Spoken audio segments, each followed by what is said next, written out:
Summer is here, which means we all want to look and feel our best. A GLP-1 may be right for you. Visit orderlymeds.com to learn more about which GLP-1 you could be eligible for. Getting started is fast, easy, and happens virtually through telemedicine from licensed professionals. Check it out for yourself. Go to orderlymeds.com/podcast. That's orderlymeds.com/podcast. Taking care of yourself feels great. Compounded medications are not FDA approved. Eligibility required and determined by a licensed provider. Individual results may vary. See website for details.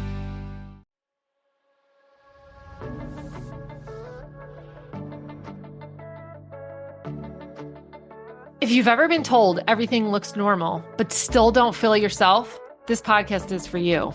Welcome to the Cornerstone Integrative Healing Podcast, where we're changing the face of healthcare so you can understand your body and take your health back.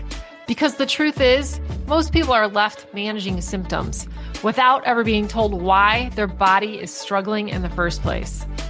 Here, we take a root cause, whole body approach, connecting your physical, emotional, and spiritual health so you can finally start moving forward. And most importantly, we point you to the one and only true healer, Jesus. Hello, I'm Carrie Cootie, your co-host. I'm a pharmacist turned integrative health practitioner, and after 20 years in the traditional healthcare system, I saw firsthand just how many people were left without real answers, and I knew there had to be a better way. Oh, hey, I'm Jen Patriarcha. God gave me a desire to help others through natural healing many years ago. And after more than 20 years in functional nutrition, he brought Carrie and I together for this mission. A mission to help you understand your body, trust what it's telling you, and give you the tools and confidence to take your health back. Through these conversations, you can expect simple, straightforward guidance on real health topics, along with practical steps that support your body, your mind, and your faith. Because healing isn't just physical, and it doesn't have to feel so overwhelming. We're really glad that you're here, and be sure to subscribe so you don't miss new episodes every Monday. Hey guys, and welcome back into the podcast. Carrie and Jen here with Marina. We're back for another episode, just maybe dispelling some things that you might have heard. We've done one episode on energy drinks. Hopefully you checked that one out. And today we're going to be talking about salt. Is salt dangerous? Should you lower your salt intake? Why do you need salt? Like it's something that maybe we just misunderstand a lot, just because maybe we've heard different things about it. So we're going to chat a little bit today about You probably already know our stance if you've listened to any amount of podcasts, right? We love salt here. But it's kind of surprising to me when I hear people talk about being on a low salt diet or, trying to avoid it, how many people still do that. I guess, I just forget. So we just want to kind of chat about how important salt is. Like it truly is essential. It's not optional. Yes. And I want to be very specific here. Like salt is important in balance with other minerals, right? Could it be bad for someone who has high blood pressure to be out of balance with the other minerals? 120%. So I want to be very precise. Yeah. This is very specific to the individual. Marina, do you want to talk about what you just mentioned? I think. Yeah. So I came across an article by a PhD, John Gildea. He's a cell pathologist and molecular geneticist. And he said, obviously, the RDA for salt that the government recommends is 2,300 milligrams or 1 teaspoon a day. But there's kind of like 3 different categories that people kind of fall into in terms of what they should or should not be getting in terms of salt intake. So the first category is salt sensitive. So that's about 25% of the population. And that means that if you do consume excess salt, you will develop high blood pressure. Like that's a true pattern. And kind of probably more of what we have been taught is salt. So then the second one is salt resistant. So that just means that no matter how much salt you intake, low or high, your body doesn't really show any effects on blood pressure. So, and that's kind of where the majority of us will lie, in that intermediate. And then the third category is inverse salt sensitive, which is about 15% of the population. And I think it's more, just for the record. But anyway, keep going. and actually, that one is like when you have low salt intake, you actually have higher blood pressure because of it. So it's kind of the complete opposite of what we've been told.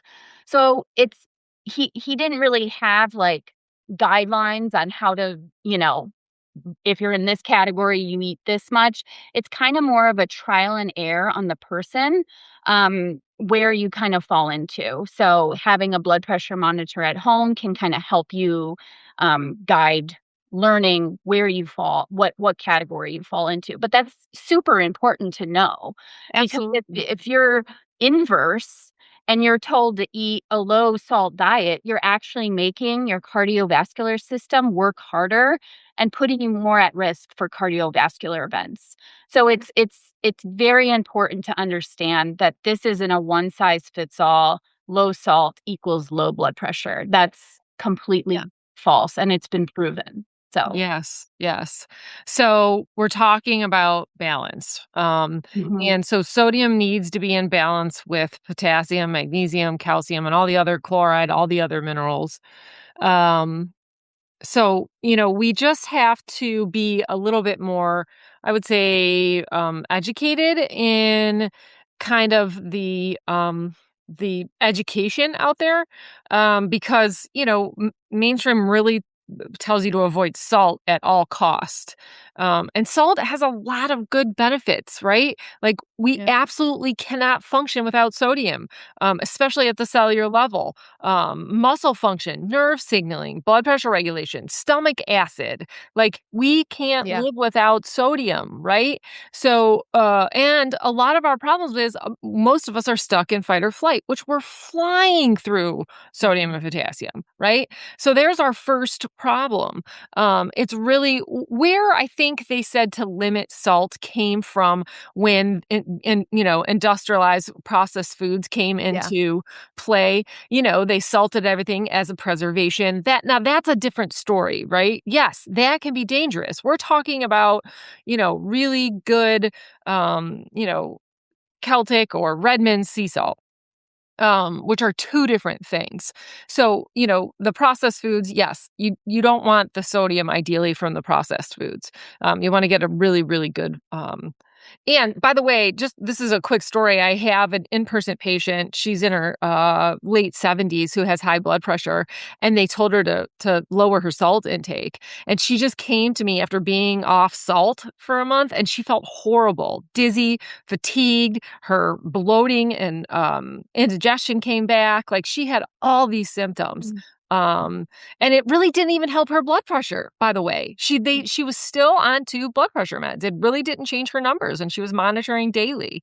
So that's just one story. Like, listen, everybody's so biochemically individualized. Like, again, this is not medical advice. This is all educational. So we just want you to be really thinking about, hydration too. We just did a podcast on energy drinks. If you haven't listened to that, please go listen to that and then listen to this one too. But anyway, drinking a lot of water. People are like, oh, I just need water. Like I've heard patients, especially cancer patients, they might be tired or something, and the doctor's like, just drink more water. You need minerals in your water. So drinking a ton of water without minerals will actually make things worse, especially if you're dizzy when you stand up, if you have headaches, frequent urination, and still feeling dehydrated. So it's really, really important that one, you figure out where you are in that salt spectrum that Marina talked about. But especially for women, because they can be a little bit more vulnerable because they're can tend to undereat, overexercise. Do they multitask more, have hormonal fluctuations, which all, of course, requires more sodium. And kind of So, back to Jen, what you were saying before, what I seem to see as the theme in like looking at studies and going back, retrospective studies, it seems like the high sugar plus the vegetable oils or seed oils combined with the sodium is what triggers that high blood pressure effect. But we automatically blame the salt for that system working. But it's kind of this combination. If you're eating high sugar foods, if you're eating processed foods which contain canola oils and seed oils, plus the salt, that's going to trigger a different mechanism in your body versus eating high quality meats, vegetables, fruits, and Celtic salt. That's going to trigger a much different response. So we just want to make that distinction clear. Like that seems to be the general consensus with salt lovers, is that there's this diet aspect to it. And it's not just, we shouldn't just demonize one part of the diet. We have to look at the other things that people are eating with it.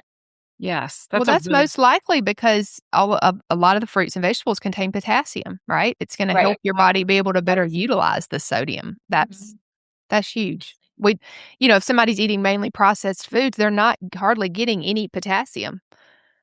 I would imagine. Most of us need more potassium too. Yeah, right? Because we burn through them so quickly, both of them. We see that a lot on here. Yeah, sodium, potassium being low. It's a conversation about, instead of avoid salt, like, is my body nourished by whole foods? Am I getting the correct minerals in the right balance for my body? Is my nervous system regulated? Or am I under-eating, over-exercised, stressed out of my mind? Those are all questions that I think, man or woman, right? Well, we really need to be asking ourselves. And, we all use salt pretty regularly. We salt all of our foods to taste, because some people might be thinking, oh, well, what do you do? Like, a lot of people are like, we're talking about this. Yeah. I just bought, just so you know, I'm not even kidding, I just bought a 10-pound bag of salt from Redmond. Same. Yeah. And I carry the little salt things in my pocketbook. Yes. The little salt shakers. We're also very conscious of getting fruits and vegetables so that we're balancing that with potassium. So again, we're being very mindful of how we use these things. So salt isn't the enemy, imbalance is the enemy. And so we just really want you to continue to ask questions, as guess, Carrie. And I was just, calling on you. Thank you. No, I'm just sitting here thinking, okay, if somebody's like on a low sodium, that's kind of what they have. Maybe you're on low sodium diet, or maybe you just, I don't know, have never really thought about it, but you just kind of, if you were like me, you just like, I don't like my foods too salty. That's how I used to be. It made me bloated even sometimes if I were to eat a lot of salt. Yes, we hear that a lot. Yes. And so that means there's an imbalance, just FYI. Right. And so I definitely understand that. Don't just go all out and double your salt intake overnight. Okay. Like, try to just think about are you consuming any potassium? Look at the foods that you're consuming. Do they have potassium? If not, consider adding some of those in as you increase your sodium, right? Like, we're not saying go from 0 to 60. Okay. Like, that would not be good of us to say. And if you do have heart or kidney issues, you really do need talk to your doctor about it for sure, and just go slow. I think that's the key, right? Go slow. Try to eat more whole foods, try to get more potassium in as you're increasing your salt content. But we love Relight, we talk about it a lot. That has a great balance of sodium, potassium, and so that's a really great thing to add to your water if you're thinking about just trying to increase your salt, but also think about potassium. That has a good ratio of it. But just start out with like half a scoop or a fourth, because it is going to be really salty if you're not used to the salt. So just go slow. And I think another important thing, if you're feeling consciously like constantly anxious or like dizzy or just not yourself, that could actually be a stress response to not having enough salt. So when you decrease intake of salt, it stimulates what's called the renin, angiotensin, aldosterone system, which is in our kidneys, which is good. Like, that's meant to keep our body in balance, except for when this system is chronically activated. So that means you always have low salt intake. So your body is constantly activating the system. Right. And when that happens, it actually triggers insulin resistance, cardiovascular disease, metabolic resistance, and cognition loss. Which is exactly what they're saying with too much salt. Yes. So you're actually triggering the things that you're trying to prevent from happening. So it's just something also to think about. in the long term, like how this chronic low salt diet can affect your body long term. Yeah, just start asking better questions, I mean, I get if your doctor has told you that. We're not trying to say go against your doctor's orders, but next time you go in, ask more questions, do some research for yourself. And if you go slow, typically you're going to be fine, right, with increasing your sodium and just, keep track of that potassium. But I love that you mentioned anxiety. As we kind of wrap up this conversation, we have a free resource for you if your body does feel anxious and just where to start. And that does include some of the things that we talked about, just, but in combination with some other things. So check out that free PDF if that's something that you struggle with. We'll put it in the show notes. Yes, we will put that link for you. Thanks, ladies, for having this conversation. I think it was a good one. So let us know if you have any questions, as always, and we'll see you on the next episode. If this episode has served you in any way, drop a review wherever you listen to podcasts. We'd love it if you'd share any aha moments or takeaways on Instagram and tag us at Cornerstone Integrative Healing. And if you haven't already hit the subscribe button, please do so. We want to continue to walk this journey with you. Until next time, friends, know that we are praying for you.